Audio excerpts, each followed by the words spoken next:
another episode of the Poor Decisions podcast presented by um, Sip Kentucky. So, as always, I'm your host, Stephen. We're going to talk about Lexington on today's episode. So, I know we usually start our episode with what I'm drinking today, and so same thing's going on today. But if you're seeing the image on the screen, you might already have a guess. Um, so I'm drinking a rye from Lexington, and it's the James E. Pepper Distillery is the one who produced this one. So it's really good. If you guys haven't checked it out, they have a lot of these really cool decanter bottles. So they're kind of eye-catching. A lot of people gravitate towards them because of that. But it's a really, really good rye, in my opinion. So that's what we're starting the day with. And I know recently, or in some earlier episodes, we've talked a lot about Bardstown, we've talked about Louisville, but we've also talked about kind of how there's a triangle of these different really compact distillery regions that have a lot of distilleries in a really close area. And so one at the top is Louisville, you've got Bardstown, and then you've got Lexington as well. So today we're going to focus on Lexington. I think it is a great city to kind of use as your base if you're coming to visit the Kentucky Bourbon Trail for a few different reasons. One of them, it's our second largest city here in the state, so there's a lot of places to stay, a lot of things to do, a lot of places to eat. And then obviously if you're here for the bourbon, there's a great option, a great selection of distilleries and a great option for kind of getting around and navigating to the distilleries that are right in Lexington. So they have the distillery district, which is kind of based around the site of the old James E. Pepper distillery. It used to be much larger than it is now. James E. Pepper is someone who was around the same time as Colonel E.H. Taylor. So someone who was instrumental in the shaping of bourbon as we know it today. And this distillery used to occupy this massive complex at the distillery district now. There's this massive brick building. It's probably 4 to 6 stories tall. And that used to be one of their rick houses where they would age their product. Now that's broken into several different distilleries. Or there's a distillery we're going to talk about in a second. There's a bunch of coffee shops, restaurants. There's a cidery. So there's a bunch of stuff in that one building that was one part of this larger distillery. So since we're talking about that distillery district, we'll start with the one that was there originally, and it's a revival of this brand, the James E. Pepper Distillery now. So the James E. Pepper Distillery is right in Lexington. It's in that distillery district. It's a really cool place with a lot of history. They have artifacts and pieces of history from the original James E. Pepper Distillery. When you go on their tour, it covers a lot of history. It shows you their whole production area. They talk about their brand revival. Their tasting is really cool. And it gives you a really good base and solid introduction to kind of bourbon, ryes, whiskeys, history of the area, a lot of that. When you go right outside of there, you've got Barrel House Distilling. It's in the same parking lot. It's in that same area that is the distillery district that was that larger former James E. Pepper distillery. And that's a great place to get lunch as well if you're going along for a whole day. They have a restaurant there, great food, great prices, really convenient, great service. Lexington becomes a great area when you're going around to the distilleries too, because they have a lot of distilleries, in my opinion, that have options outside of whiskey. And Barrel House is a great example of that. They make rum, they make vodka, so they have a number of different spirits. If you have someone in your group who isn't just gung-ho about bourbon, super excited about ryes, interested in just drinking whiskey all day, or if you're doing multiple days, sometimes it's nice to just break it up. So their tour is really cool. Their space is really cool. The people are super nice there at Barrel House. Like I said, I would definitely recommend getting some food while you're there. Helping break up your day. You don't necessarily have to do it right after James E. Pepper. You can kind of do it in whatever order you want, but I would definitely recommend popping in there, and it becomes a great option um, for the people who are doing tours and tastings who don't just want to taste whiskey the whole time. So they make a bunch of good products there. They do have a full bar at their restaurant, so you could kind of get cocktails, anything you want at that point. There's also a cidery in this area called Wisebird Ciders.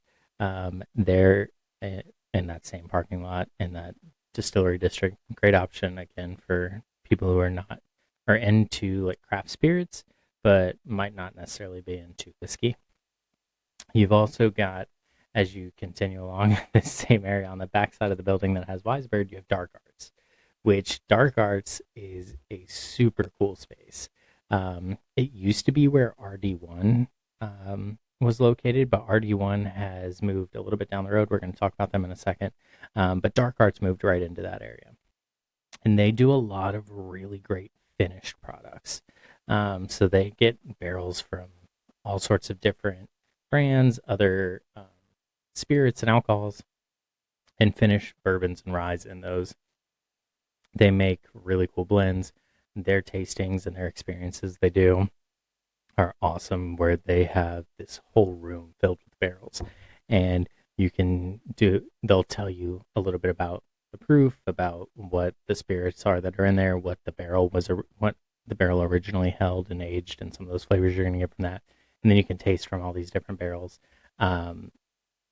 You like make a list, and you can taste from all those. Then they have this really cool cocktail bar. Their space is awesome, but this cocktail bar is like backlit, and they really lean into alchemy and the dark arts that's in their name, and they have a lot of fun creating really cool, really immersive and interactive cocktails as well.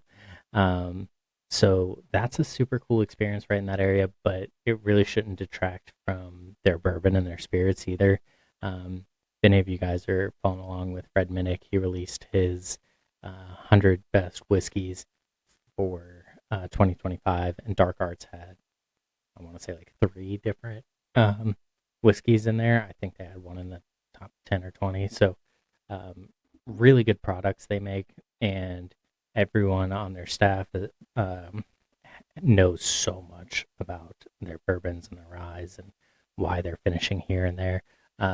So really cool place, really nice people. A different kind of bar than what you're going to have at Barrel House. Barrel House is going to be a little bit more laid back.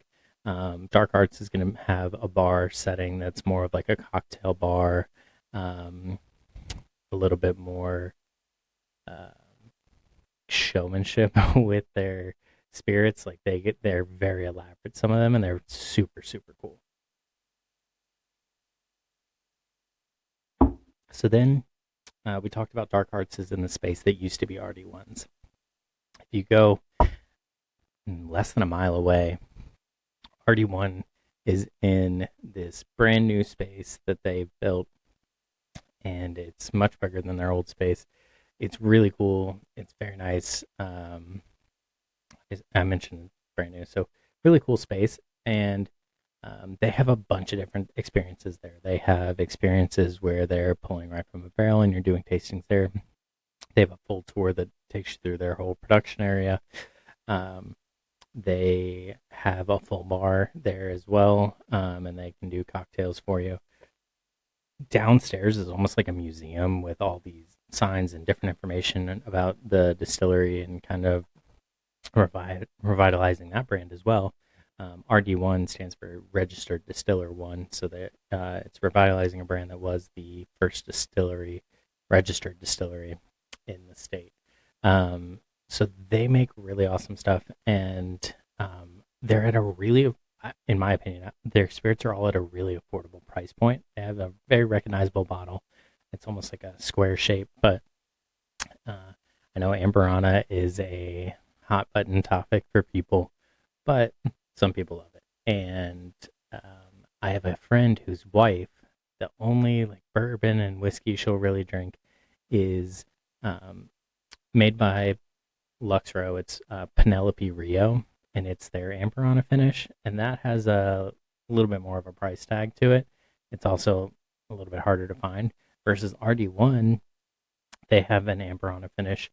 It's really, really good. I would say it's right up there with that Penelope Rio, but it's maybe a third of the price and far more accessible. You can find it just about any liquor store here in Kentucky. So between the accessibility and the price point, it once he kind of got onto that, he's been shifting his wife over away from the Penelope onto RD1's Amberana, just because it's a lot easier on his wallet. So uh, they've got I mentioned their Amberana, but they do just straight bourbons. They do rye. They have lots of different finishing options, and their tour is really cool. It's hands on. They show you the whole process. They talk about how since they're a newer company, even they're not afraid to try new things, and some of the new things they're trying are just working with a bunch of different woods and just seeing what comes out when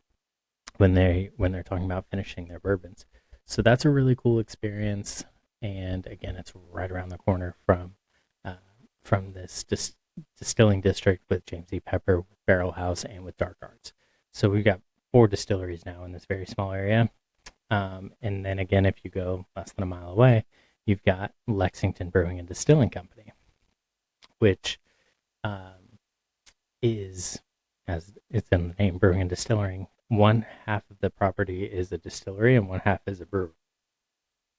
Really beautiful space, really cool company, and again, another awesome option if you have if you're getting a little burnt out on your whiskey over a multi-day trip, or if you have any people in the group who are not the biggest bourbon hounds, and they're looking for something to break it up. So one unique thing at the Lexington Brewing and Distilling Company is they have their tour that goes through both the brewing section and the distilling section.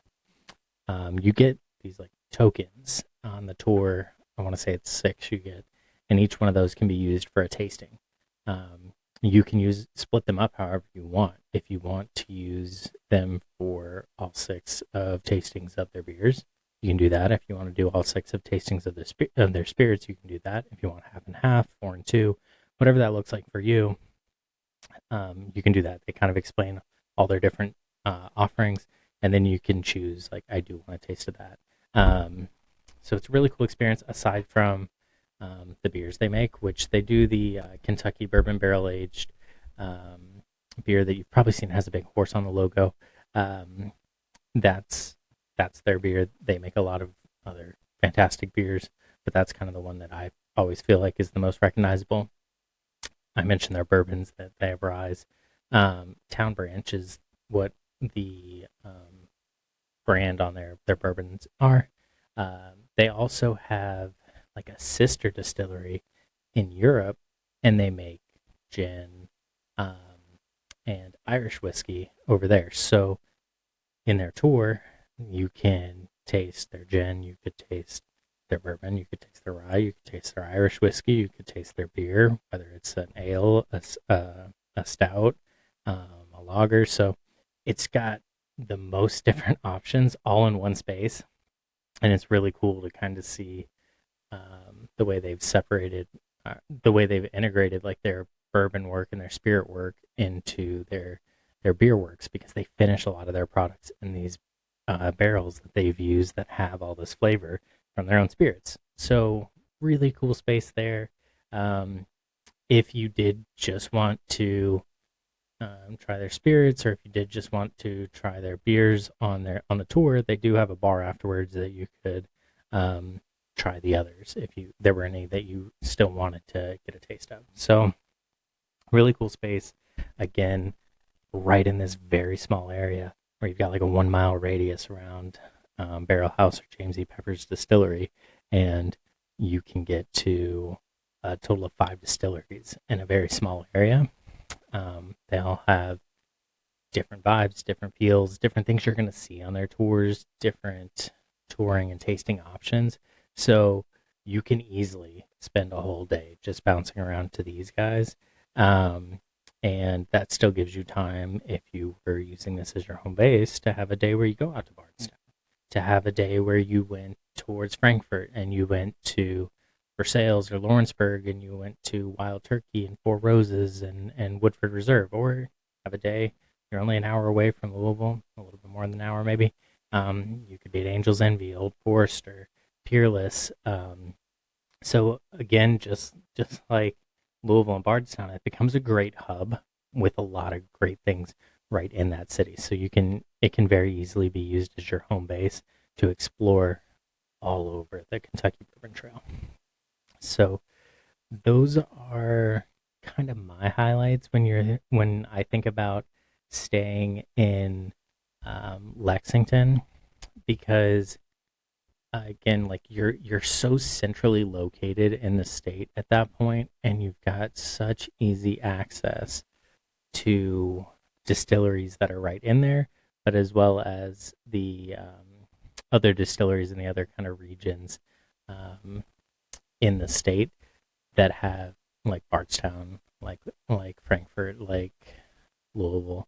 So it becomes an ideal home space. It has a really great mix of like historic and innovative, like newer small batch distilleries. The short drive makes it really easy and accessible between those distilleries. So it works really well for people who have visited the Bourbon Trail before, visited Louisville before, visited Bardstown. You're going to get a completely different look and feel at Lexington than you did in Louisville, than you did staying in Bardstown. So I think it's got a lot of things to offer, and you really can't go wrong between um, the bourbon lovers and those like small batch experience lovers, as well as the people who might be in the group who don't love whiskey as much and are looking for some different options. So just kind of wanted to share some of those different experiences you could have if you do choose to stay in Lexington. You can still have a jam-packed schedule with big names, important names, historic names, but see great craft distillers, meet an awesome community and team of people that are there, and people who are really always pushing and innovating and trying new things because they don't have kind of the burden of having a historic name attached to them. They're able to kind of fly by the seat of their pants and try and always be pushing and innovating. So those are kind of my takeaways. I hope you enjoyed it. If you have any questions or comments, feel free to comment below. But thanks again for listening to Poor Decisions, and I hope you guys have a great day. Hopefully, I see you out there on the trail. Until then, keep sipping.